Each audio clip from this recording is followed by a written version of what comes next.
Rasululloh sallallohu alayhi vasallam dedilar: shunday zamon keladiki, unda xushulik yo'qoladi. Unda tasodifiy o'limlar ko'payadi, unda zilzilalar ko'payadi, unda musulmon bilmagan odami bilan salomlashmay qo'yadi. Unda qotilliklar ko'payadi, unda odamlar ma'siyatli ishlari bilan maqtanadilar. Sahobalar so'radilar: "Qachon yo Rasululloh? Bu hodisalar oxir zamonda sodir bo'ladi", dedilar. Agarda sodir bo'lgan bo'lsa, unda qiyomat soatini kutavering. Bu xuddi bizning zamonamiz. Ajib kunlar. Ota-onalar farzandlarining kiyimlari va taomlarining g'amini yeb, axloqiy qadriyatlarini singdirishni unutyaptilar. Ishchilar maoshlari kamligi tufayli ishlashni xohlamayaptilar. Aslida esa rizqni Alloh taolo berayotganini unutganlar.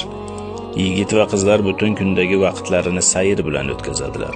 Bozorlarda yurib charchamaydilar. Keyin bir rakat namoz o'qishga kelganda esa holdan toyib qoladilar. Yigit va qizlar musiqalarni sevib tinglaydilar. Qur'onni tinglaganlarda esa yuraklari siqilib ketadi.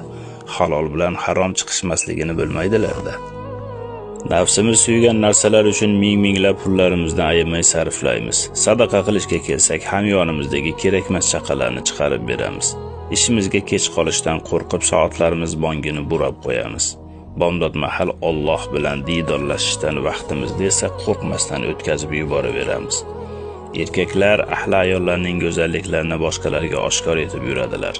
Rashk ham qilmaydilar.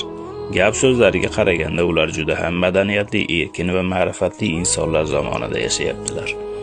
Alloh